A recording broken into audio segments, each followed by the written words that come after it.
viene recién desarrollándose con más esfuerzo, es cómo interactúan los microorganismos benéficos con la planta. Por mucho tiempo no se sabía cómo es que los microorganismos benéficos, como por ejemplo un Bacillus subtilis, es capaz de interactuar con la planta y no activar la respuesta de defensa. Bacillus subtilis, como cualquier bacteria flagelada, tiene flagelina y debería de activar la respuesta de defensa en la planta. Lo que se ha demostrado recientemente, un equipo de investigadores asiáticos, DENG 2019, ellos publicaron las evidencias de que Bacillus subtilis sintetiza un antibiótico que es capaz de encapsular, bloquear la proteína estructural flagelina.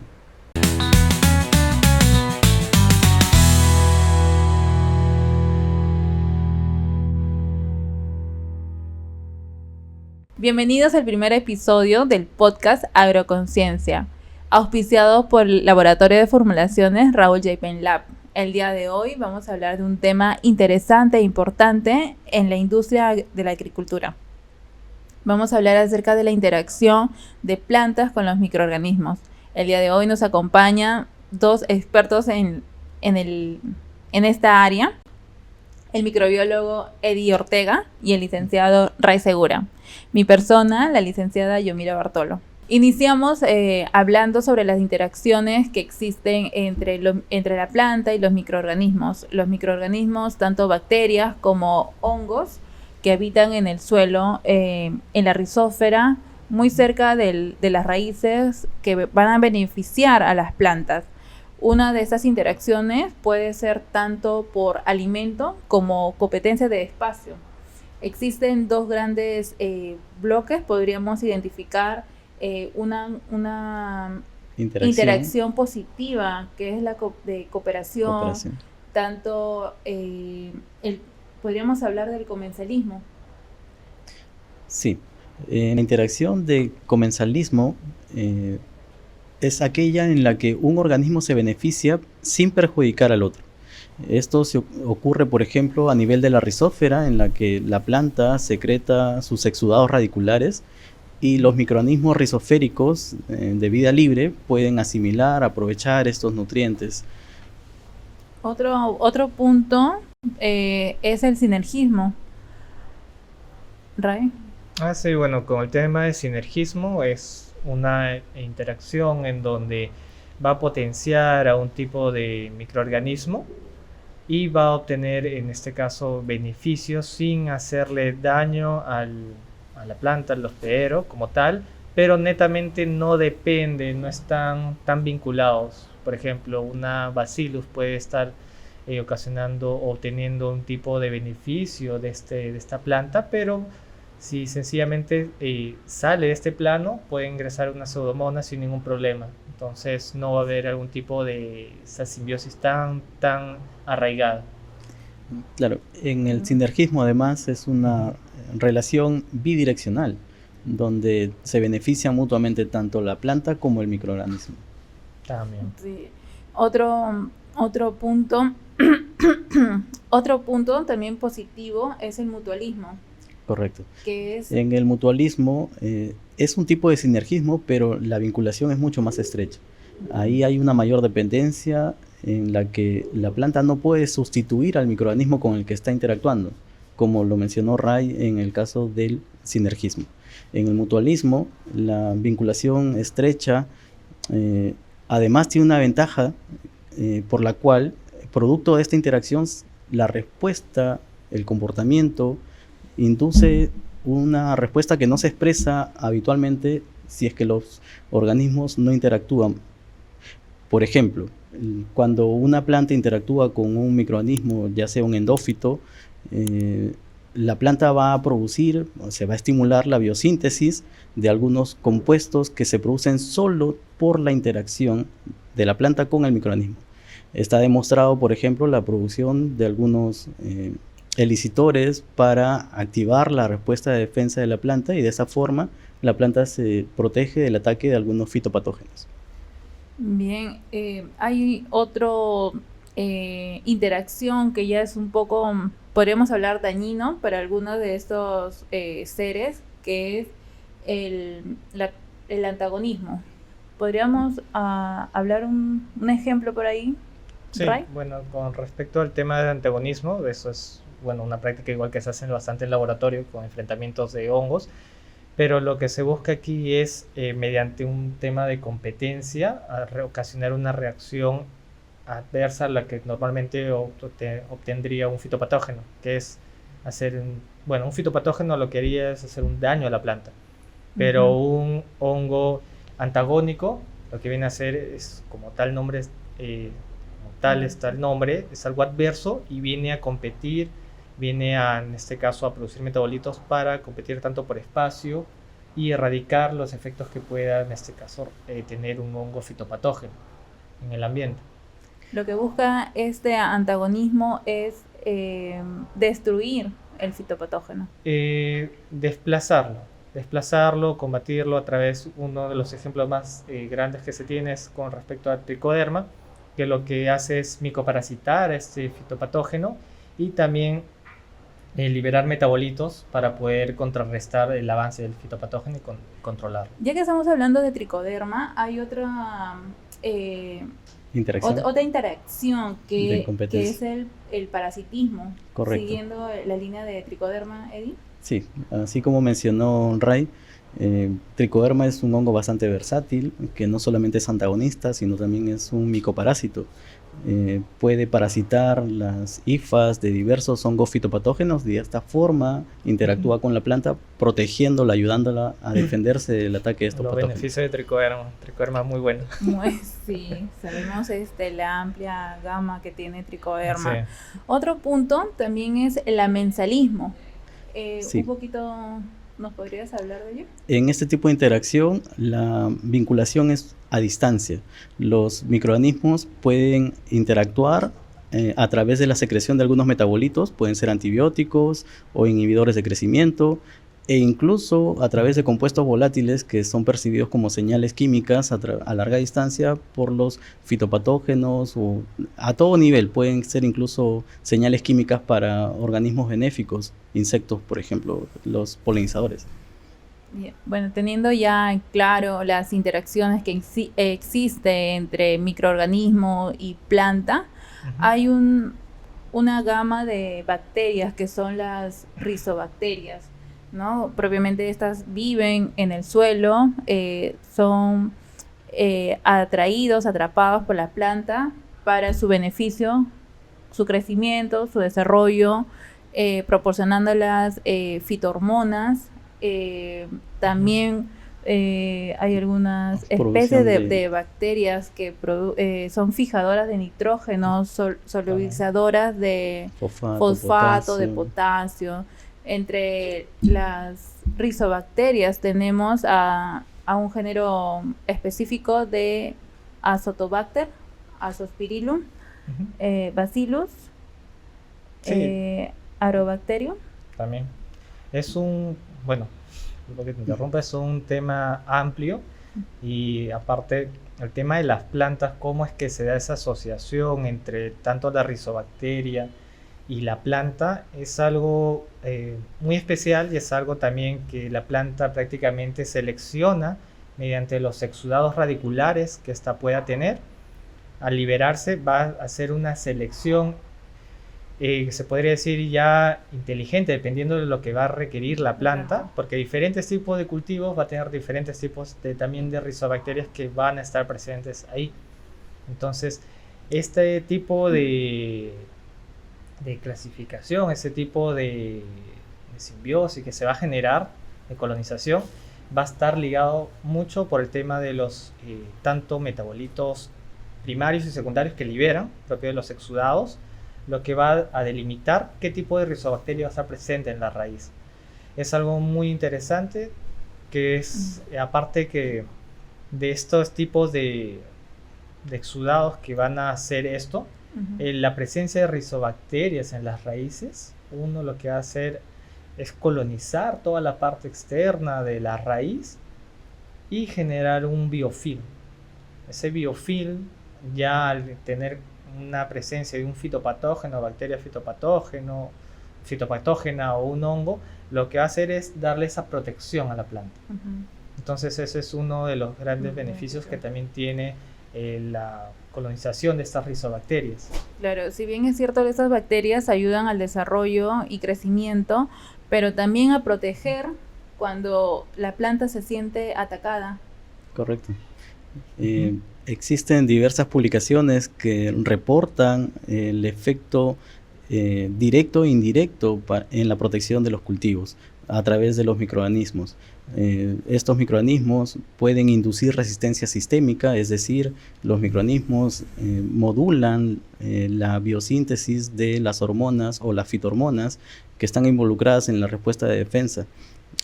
Hay muchos casos particulares. Se puede mencionar, por ejemplo, una interacción entre pseudocóccidos, los insectos chanchito blanco que atacan al cultivo de la vid y a otros. Rondot y Reineck, dos científicas alemanas, publicaron en el 2016 un artículo en el que demostraban que Beauveria bassiana, un hongo ampliamente conocido como entomopatógeno, se comportaba como un endófito, es decir, colonizaba internamente los tejidos de la planta.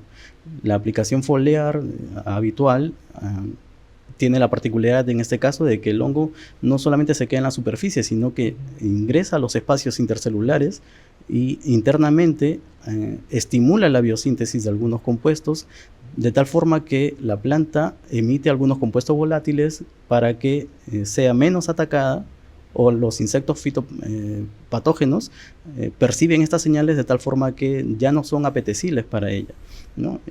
Este es uno de los tipos de interacción en la que se ha demostrado de que los microorganismos pueden inducir, modular las respuestas de defensa de la planta. Muy interesante. Muy interesante el tema de Beauveria. Es un hongo que ayuda también a las plantas. Y siguiendo con la línea ahora de cómo interactúa la planta con un hongo. Muy interesante lo que dice Eddie con respecto a Beauveria bassiana.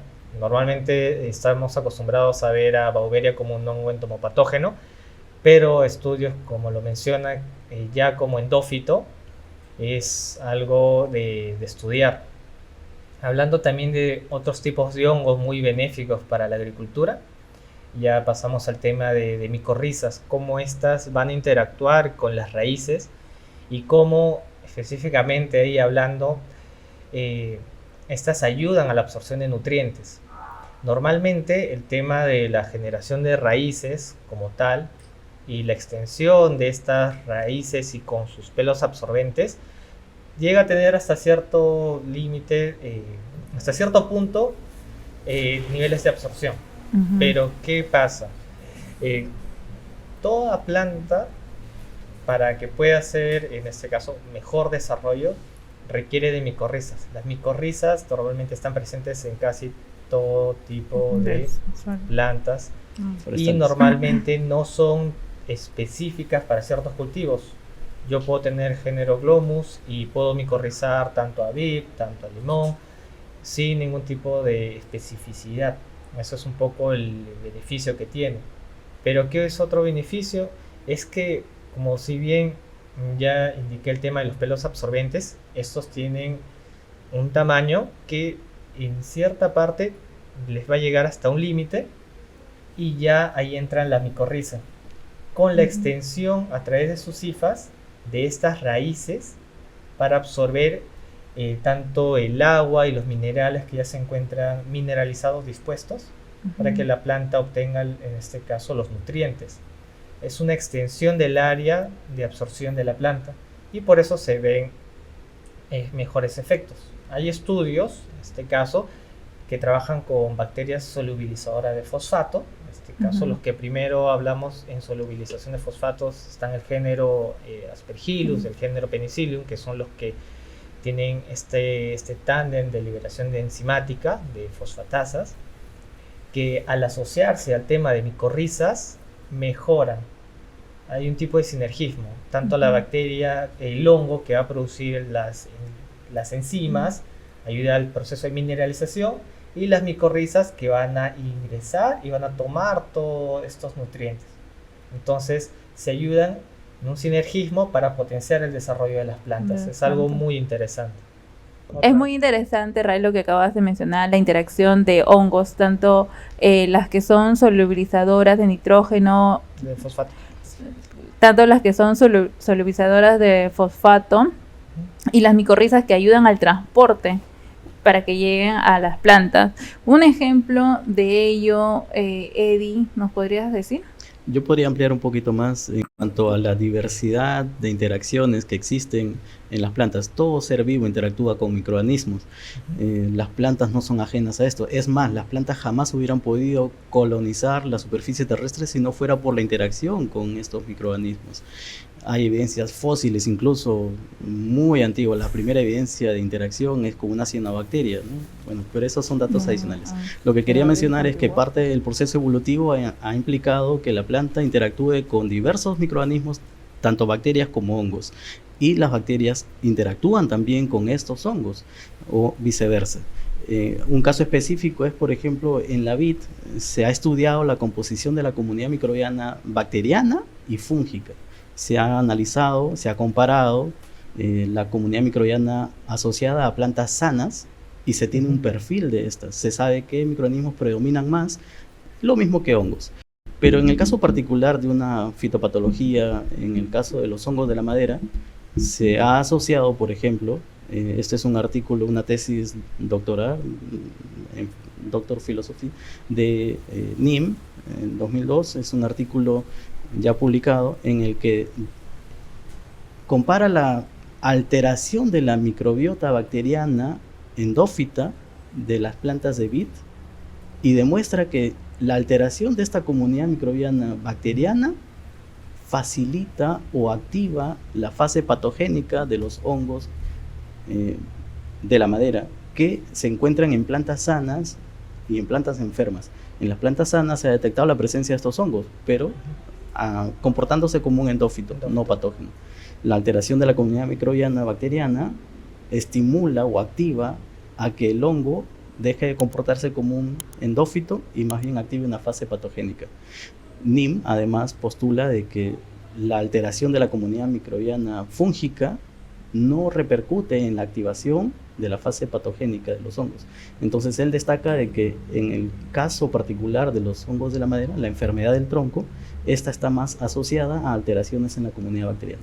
Entonces hay redes muy complejas en cuanto a la interacción de la planta con diversos microorganismos, tanto bacterianos como fúngicos, y existen otros microorganismos más que no estamos mencionando, ¿no? Claro, los no cultivables. Los no cultivables, los virus. Sí. Pero, mira, aparte de eso, del tema de... Es como nosotros. Tenemos también nuestro tracto intestinal, tenemos nuestros microorganismos, y si hay ese desbalance, porque igual también convivimos con microorganismos que son, en este caso, patógenos, y si tenemos un desbalance, ¡pum!, una enfermedad.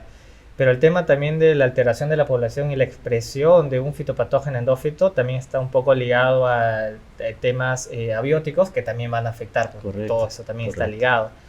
Y otro tema más, bueno, con un punto más, el tema de, también tocando micorrizas, se ve que tanto las micorrizas se puede tomar como un indicador de fertilidad en suelos, la población de micorrizas.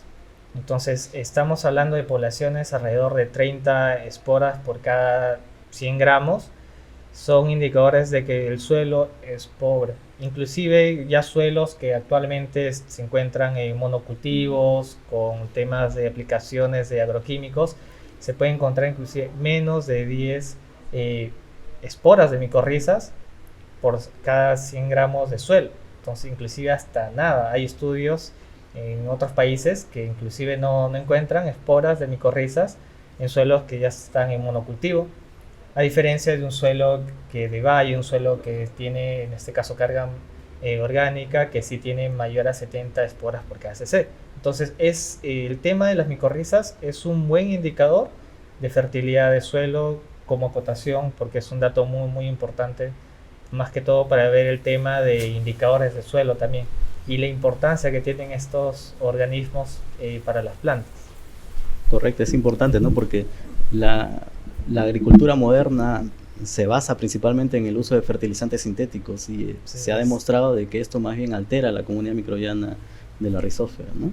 Sí, mira, hay un punto normalmente un poco extraño en los fondos, que es que primero ellos tratan, y cuando uno les dice el tema de aplicación de un microorganismo, quieren aplicar el microorganismo, pero a la vez quieren aplicar un cobre, a la vez quieren aplicar o un fungicida cuando quieres aplicar un hongo. Y eso pasa, que ellos ya están bien arraigados con la idea de trabajar con ya tanto con el tema mineral, con el tema de su plan de manejo integrado de fitopatógenos, pero podrían esto o reducir eso, la aplicación tanto de fertilización inorgánica, reducir el tema de aplicaciones de agroquímicos, siempre y cuando se hiciera un buen manejo del suelo, con materia orgánica, y un estudio tanto de la fertilidad del suelo y mejorar sus características tanto microbiológicas, de microorganismos benéficos, porque normalmente Claro. no se hace.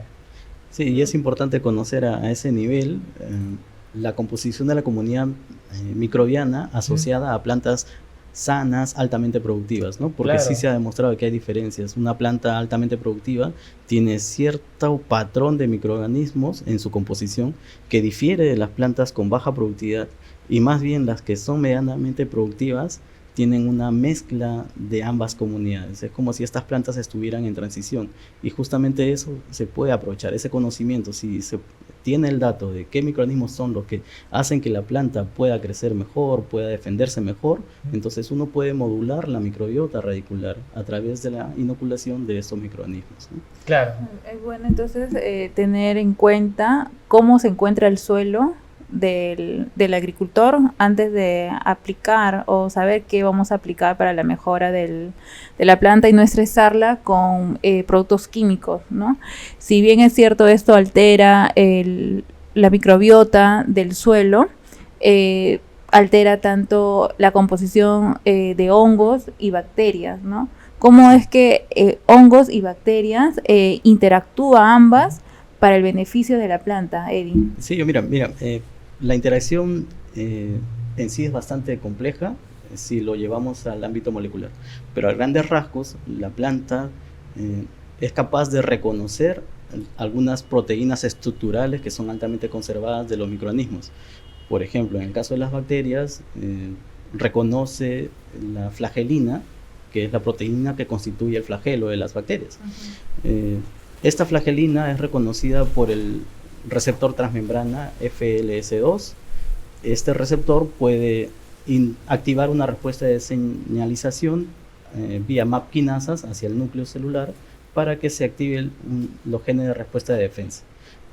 FLS2 puede activarlo directamente o puede trabajar en sinergia con otro receptor que se llaman los de tipo CERC. Hay diversos tipos CERC, 1, 2, 3, 4 y así. Los microorganismos patógenos son capaces de bloquear esta conducción de señal para inactivar la expresión de los genes de respuesta de defensa. Algunos fitopatógenos se han especializado en la secreción de algunos factores de virulencia, que son proteínas secretadas por los microorganismos fitopatógenos. Pueden bloquear estas señales a través de la inyección de algunos factores de virulencia. Esto lo hacen a través del sistema de secreción tipo 3. Estos factores de virulencia son proteínas que van a bloquear la conducción de la señal hacia el núcleo de tal forma que no se van a expresar la respuesta de defensa. En el modelo planta patógeno se ha estudiado bastante, se conocen diversos modelos, Pseudomonas syringae, Fusarium, que también tiene sus factores de virulencia, en diversos hospederos, bastante estudiado Arabidopsis, también en tomate, en papa, está bastante documentado. Lo que no se ha estudiado mucho, o viene recién desarrollándose con más esfuerzo, es cómo interactúan los microorganismos benéficos con la planta. Por mucho tiempo no se sabía cómo es que los microorganismos benéficos, como por ejemplo un Bacillus subtilis, es capaz de interactuar con la planta y no activar la respuesta de defensa. Bacillus subtilis, como cualquier bacteria flagelada, tiene flagelina y debería de activar la respuesta de defensa en la planta. Lo que se ha demostrado recientemente, un equipo de investigadores asiáticos, DENG 2019, ellos publicaron las evidencias de que Bacillus subtilis sintetiza un antibiótico que es capaz de encapsular, bloquear la proteína estructural flagelina. Al proteger a la flagelina, el receptor ya no es capaz de reconocer el flagelo y por tanto ya no activa la respuesta de defensa. Entonces, estamos hablando de un modelo simplificado de interacción gen por gen, ¿no? La planta reconoce un gen, flagelina, del patógeno o el microorganismo en general y es capaz de activar una respuesta de defensa, y el microorganismo es capaz de inactivar esta respuesta a través de otro gen para bloquear la señal y de esa forma tener una interacción patogénica, o en el caso de los benéficos no activar una respuesta de defensa para poder interactuar con el organismo vegetal. Entonces los modelos son mucho más complejos, son interacciones de hasta 3 tipos de factores de virulencia en el caso de Fusarium, en el modelo vegetal Lycopersicum, estamos hablando de tomate, pero esto es algo que en realidad necesitaría un análisis mucho más profundo y especializado, ¿no? Pero son redes muy complejas en las que llega a darse una comunicación molecular bastante sofisticada, muchas veces altamente sofisticadas, ¿no? Por ejemplo, también se puede mencionar el modelo de cómo es que Pseudomonas syringae es capaz de vulnerar la respuesta de defensa de la planta. Igual, Pseudomonas syringae tiene también flagelina, el receptor transmembrana FLS2 debería de reconocer esta proteína y comunicarse con SERC, que es una proteína transmembrana también, pero es adyacente a FLS2, y SERC es capaz de activar la respuesta de defensa. La estrategia sofisticada de Pseudomonas syringae es inyectar un factor de virulencia, una proteína que hace que este correceptor, el SERC, sea marcado con ubiquitina, de tal forma que esta señal de ubiquitina hace que el mecanismo vegetal conduzca a esta proteína marcada con ubiquitina. Todas las proteínas que están viejas, desgastadas, que ya no cumplen bien su función, son marcadas naturalmente con ubiquitina. Pseudomonas syringae aprovecha este mecanismo para marcar con ubiquitina a este correceptor para que sea conducido al protosoma, que es un complejo proteico donde se va a denaturalizar, destruir las proteínas, que la planta lo hace, todas las células lo hacen, para poder reutilizar los aminoácidos y volver a sintetizar nuevas proteínas. Pero de esta forma, Pseudomonas syringae hace que se destruyan las proteínas transmembranas SERC y de esa forma no se activa la respuesta de defensa en la planta, ¿no? Es un modelo bastante sofisticado, pero también es complejo, ¿no?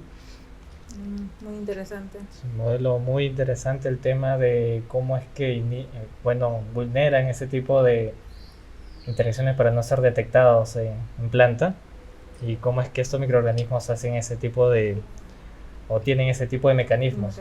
Sí, hay muchos ejemplos de los cuales se pueden hablar, no solamente planta, microorganismo, incluso interacción del microorganismo en la planta para defender a la planta contra el ataque de un insecto fitófago. Por ejemplo, los pseudocóccidos, el chanchito blanco, aprovecha un mecanismo de crosstalk entre el ácido salicílico y jasmónico.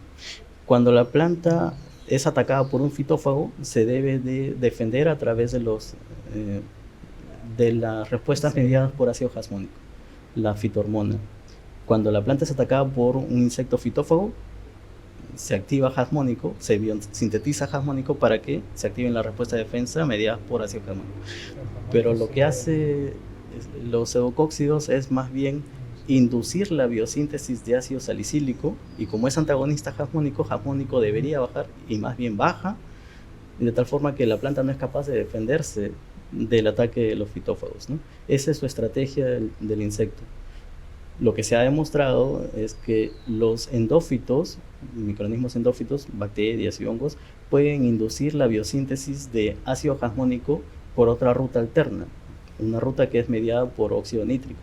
De esa forma se cree de que los endófitos inducen la respuesta de defensa en la planta contra Planococcus o los chanchitos blancos a través de esta vía, ¿no?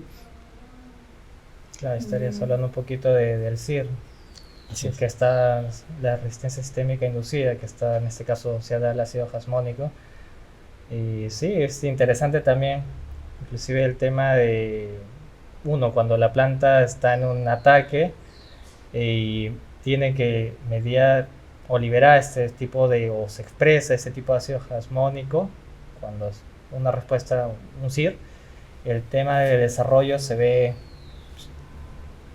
limitado, porque más la planta utiliza el tema de Sí, claro. sus fuentes o trasloca toda su energía a uno a defenderse y ya no al tema de desarrollo.